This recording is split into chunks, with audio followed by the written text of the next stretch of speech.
반갑습니다. 저는 열국지 팩트체크 다른 눈으로 본 열국지를 쓴 강용봉입니다.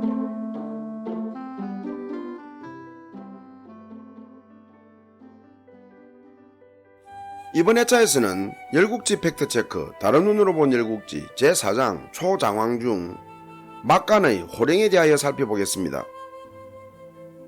저는 오늘 살펴볼 열패열국지의 글을 쓰기 위하여 사기, 춘추좌전 등의 문헌을 인용했는데요. 그 상세 내역은 자막으로 나가는 바이니 참고하시기 바랍니다. 초모광은 기원전 626년 10월에 부왕인 초승왕을 죽이고 군위에 오른 후 기원전 623년 가을에 강나라를 쳐서 멸망시켰습니다. 이어서 기원전 622년 가을에는 성대심과 중귀에게 6나라를, 겨울에는 공자섭에게 요나라를 치게 하여 각각 멸망시켰습니다.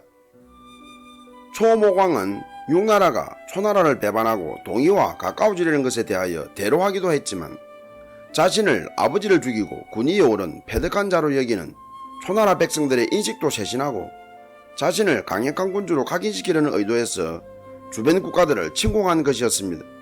그러나 각나라나 6나라나 요나라는 초나라에 견줄만한 나라는 아니었습니다.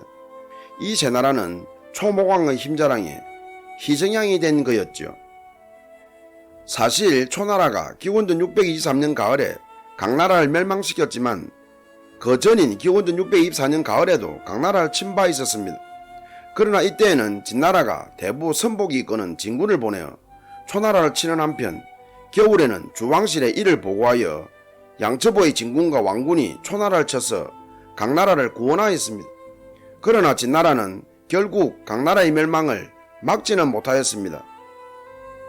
강나라가 멸망했을 때 다들 안타까워하는 가운데 강나라와 동맹국이었던 진나라 진목공은 동맹국이 멸망했으니 어찌 슬프지 아니한가, 강나라의 멸망을 통해 나 스스로를 경계하고 두려워할 뿐이다 라며 소복을 입고 식사도 줄이고 안타까움을 표했을 뿐 강나라를 구원할 생각은 하지 않았습니다. 순임금 때 형법을 관장하는 관리인 대리가 되어 공평한 법 집행을 통하여 천하를 안정시킨 고요의 후손인 6나라와 정견의 후손인 요나라가 멸망했을 때도 그 어느 나라도 초나라를 응징하지 않았는데요. 이에 대하여 노나라 대부 장손씨는 고요와 정견의 제사가 끊겼구나, 그 나라 군주가 덕을 닦지 않았으니 그 나라 백성들이나 다른 나라의 도움을 어찌 받을 수 있겠는가 라며 애석해하였습니다. 기원전 618년 초모광은 친정하여 낙연에 주둔하였습니다. 그러고는 같은 해 3월에 대장의 투월초를, 부장의 위가를 임명하여 병거 300성을 주며 정나라를 치게 하고 여름에는 공자주와 공자패를 각각 대장과 부장에 임명하여 병거 300성을 주며 진나라를 치게 하였습니다.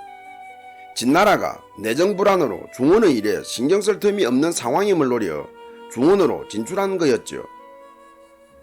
초나라가 중원으로 진출하여 정나라와 진나라를 칠 무렵인 기원전 618년 봄에는 지난 제91회차에서 살펴본 바와 같이 진나라에서는 기정, 사곡, 양이기, 괴덕, 선도의 반란음모가 탄로나 조정이 발칵 뒤집혔었죠. 이에 기원전 618년 1월에는 선도와 양이기를, 3월에는 기정, 사곡, 괴덕을 처형하는 등 진나라는 바깥일에는 신경쓸 틈이 없었습니다. 초모광은 이런 진나라의 상황을 노렸던 거죠. 한편 정목공은 초군이 정나라 국경에 이르자 즉시 진나라의 사자를 보내어 구원을 요청하는 한편 대부 공자견, 공자방, 아기 세 사람에게 군사를 주고 초군에 대적하라고 하였습니다. 그러나 섣불리 초군에 맞서지 말고 진군이 도우러 올 때까지 지키기만 하라고 당부하였습니다. 초군과 정군은 정나라 국경에서 대치했는데 초군이 날마다 싸움을 걸었지만 정군은 이에 응하지 않았습니다.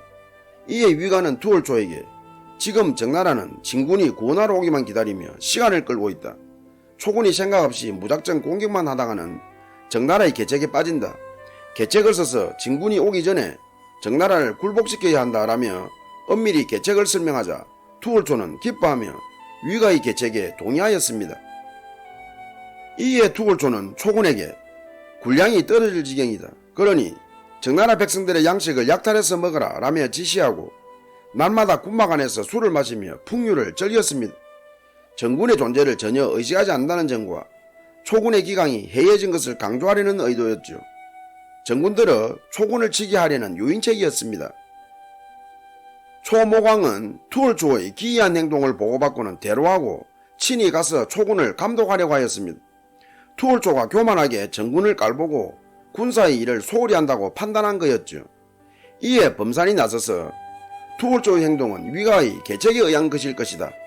어찌 왕이 친정한 것을 뻔히 아는 장수가 그런 행동을 하겠는가 라며 초모광을 만류, 초모광은 범산의 진언에 따라 투월초를 지켜보기로 하였습니다.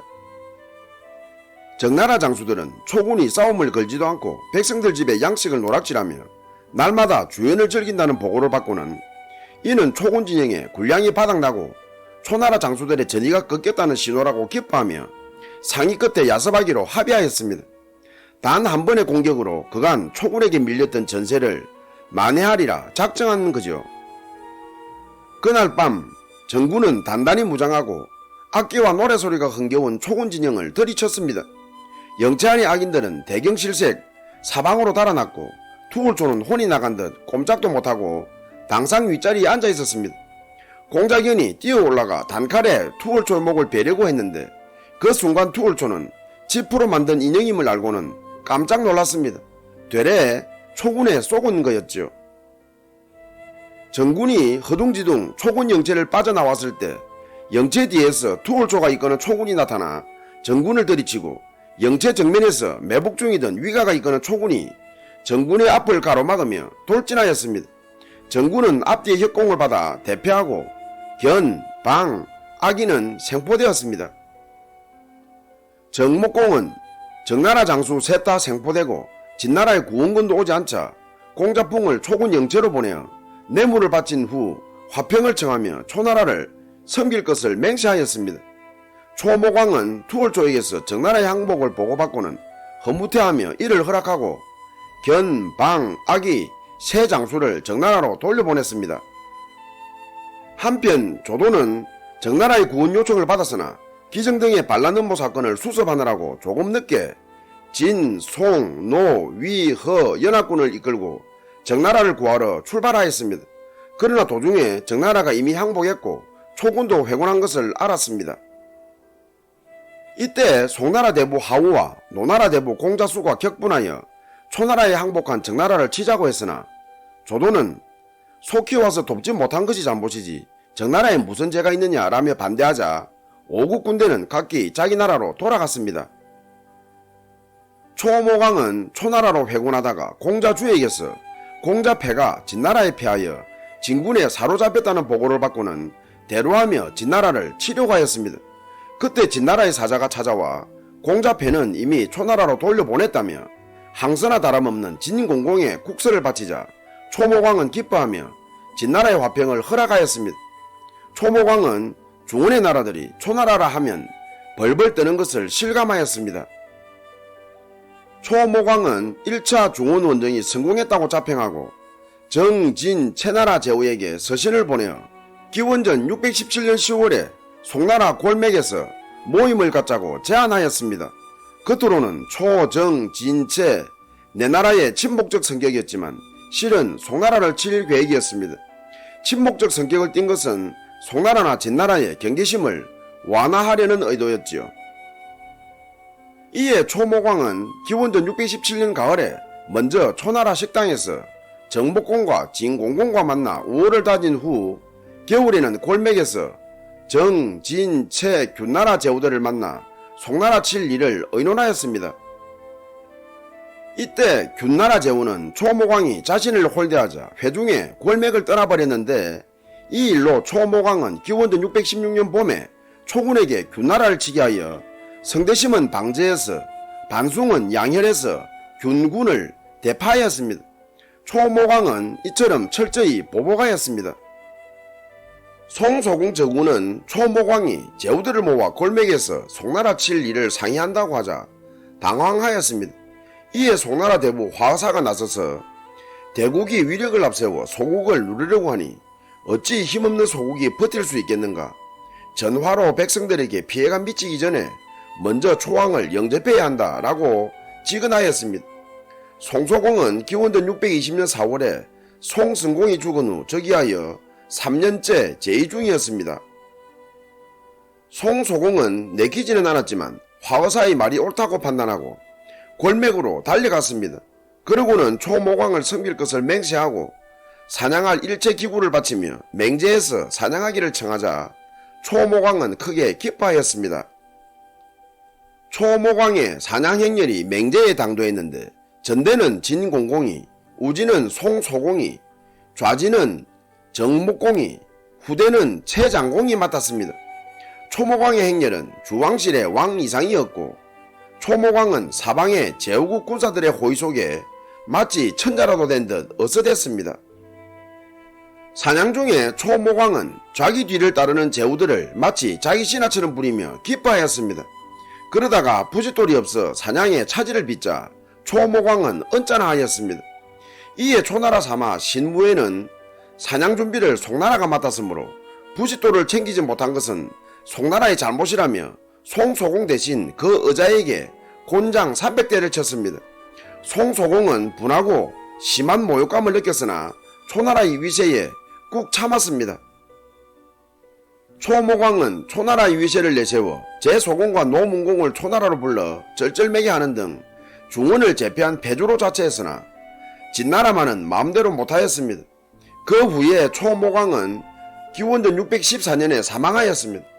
초모광의 중원을 향한 막간의 호령은 끝이 나는 거죠.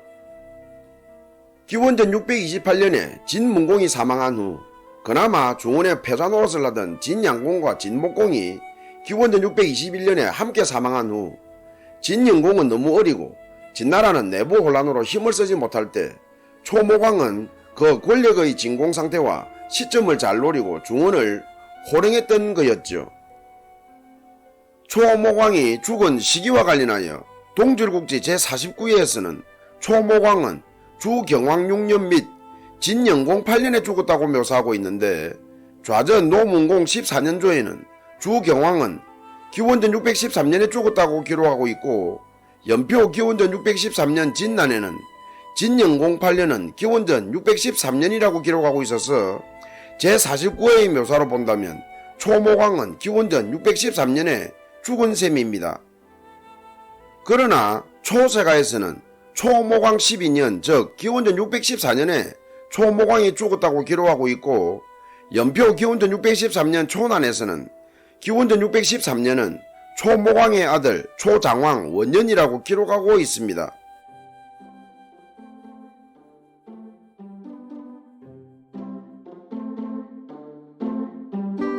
한 사람이 왕의 부름을 받았습니다. 그 사람은 자신도 모르는 뭔가 죄를 지어 부름을 받았나 걱정하며 누구를 데리고 가려고 하였습니다. 혼자 가기에는 두려웠던 거죠. 이에 그는 자신이 가장 소중하게 여기고 제일 친하다고 생각하는 친구에게 사정을 말하며 동행해 줄 것을 청했는데 의외로 그는 이런 지하에 거절하였습니다. 이유도 말하지 않은 채 말이죠. 그는 다시 첫 번째 친구보다는 덜하지만 그래도 사랑하는 두 번째 친구에게 사정을 말하며 동행해 줄 것을 청했는데 그는 망설이더니 궁궐 앞까지는 동행할 수 있으나 그 이상은 안 된다며 반승낙하였습니다. 그는 이제 마지막 세 번째 친구, 즉 별로 관심도 갖지 않았고 그 때문에 그에게 신경을 덜 쓴 친구에게 가서 기대하지도 않으면서 사정을 말하며 동행해 줄 것을 청했는데 의외로 그는 선뜻 동행하겠다고 약속하였습니다. 그 사람이 아무 죄도 지은 것이 없다는 것을 잘 안다면서 말이죠. 이 이야기는 탈무드의 이야기인데요. 왕에게 부름을 받은 것은 심판날을 의미하고 첫 번째 친구는 재산이고 두 번째 친구는 인간관계 또는 사랑하는 사람이고 세 번째 친구는 자신이 쌓은 선행이라고 합니다. 결국 선행밖에 믿을 것이 없다는 거죠. 끝까지 시청해 주셔서 감사합니다. 다음 회차에서 뵙겠습니다.